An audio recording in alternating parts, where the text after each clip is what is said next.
결선 투표제는 과반수 득표자가 없을 때 최고 득표자 2명에게 한 번 더 투표하고 여기에서 한 표라도 더 많이 얻은 자가 승리하는 방식이다.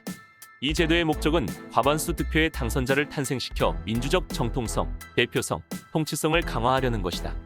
결선 투표제는 대통령제 국가 형태를 취하고 있는 36개 국가에서 채택하고 있으며 의원 내각제를 시행하면서 결선 투표제를 도입한 나라도 있다. 결선 투표제를 채택하고 있는 국가 중 대표적인 국가는 프랑스라고 할 수 있다. 프랑스 대선에서 당선인은 유효 투표 총수의 과반수를 득표한 후보자로 결정된다.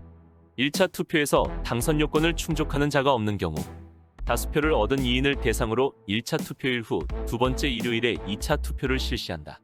결선 투표제의 당선 기준은 50%의 득표율로 규정하는 것이 일반적이지만 중남미 국가 중에는 50% 미만 또는 그 이상으로 설정하는 국가도 있다.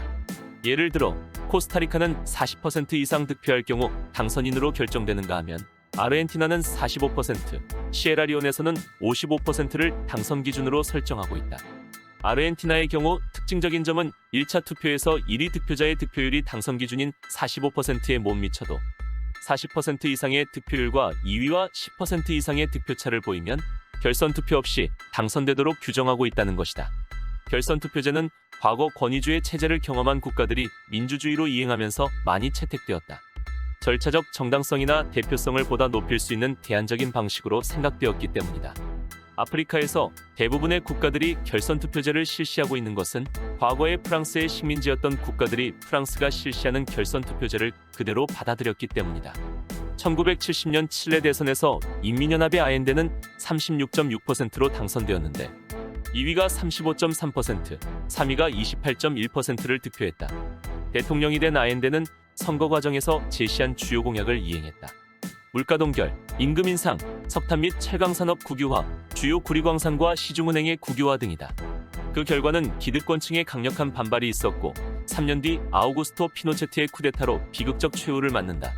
선거 연구자들은 이를 아엔데 신드롬이라면서 단순 다수제에서 취약한 지지 기반으로 승리할 경우 발생할 수 있는 사태로 이해한다. 단순 다수제에서는 상대 진영의 분열로 인해 어부지리로 1위가 되는 경우가 발생할 수 있다. 대표적인 사례가 민주화 이후 첫 대선이었던 1987년 선거이다. 민주정의당 노태우 36.64%, 통일민주당 김영삼 28.03%, 평화민주당 김대중 27.04%를 각각 득표했다. 노태우 후보는 40%도 안 되는 득표율로 당선되었다. 당시 결선 투표제가 있었다면 김영삼이 대통령으로 당선되었을 가능성이 높았다. 진보 진영에서 결선 투표제에 대한 찬성 의견이 높은 것은 1987년 대선의 트라우마 때문이다. 즉, 야권 분열로 노태우 후보가 당선된 경험을 반복하지 않기 위해서는 결선 투표제가 필요하다는 것이다. 한국은 그동안 역대 대통령이 낮은 득표율로 취약한 대표성을 보였다는 점에서 결선 투표제가 하나의 해법이 될 수 있다고 생각한다. 그러나 결선 투표제의 도입 여부는 단순히 대선의 승리 여부뿐 아니라 정당 체제 등 정치 질서 전반에 대한 검토를 필요로 한다.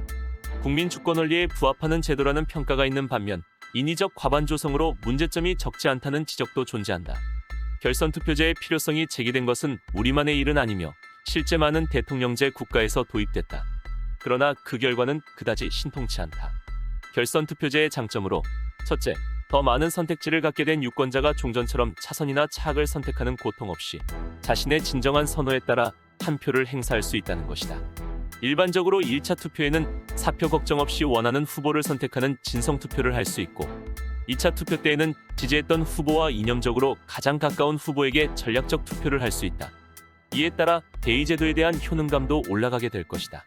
정당 이론가인 사르토리는 결선 투표제가 유일하게 유권자들에게 2번의 선거 기회를 제공하며 2차 결선 투표에서 유권자는 1차 투표와 달리 좀 더 많은 정보와 판단을 근거로 투표 결정을 할 수 있다는 점에서 가장 이상적인 선거제도라고 평가했다. 둘째, 당선된 대통령은 50% 이상의 지지로 당선된 만큼 한층 높은 정통성과 대표성을 가질 수 있다.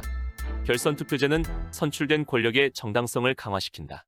한국 대선에서 과반 이상으로 당선된 후보는 박근혜 대통령을 제외하고 없다. 하지만 결선 투표제는 50% 이상의 득표를 제도적으로 보장한다.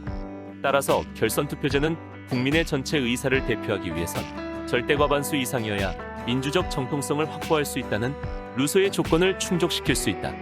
셋째, 정당 간 연합이 활성화되어 협치가 자리 잡는다. 결선투표제는 연합정치를 제도적으로 가능하게 한다. 또한 결선투표제는 정당 정치 활성화로도 이어질 수 있다. 결선투표제가 정당 간 선거연합 또는 연립정부의 기회구조를 제공하기 때문이다. 넷째, 소수 정당도 자신의 정책 노선을 앞세워 선거 완주를 할 수 있다. 선거 때마다 나타나는 후보 간 단일화가 사라지고 정책 경쟁이 활발해진다. 결선투표제는 단일화 몰입의 선거 과정도 정상화하고 권력의 정당성도 높인다. 반대로 단점으로는 첫째, 2차 투표의 가능성이 열려있게 되면 후보 난입으로 정당의 파편화가 우려되기도 한다.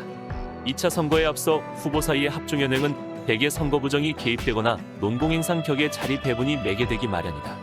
그 사이에 이른바 캐스팅 보트를 행사하려는 군소정당이 난립해 정당 체계는 대체로 파편화된다.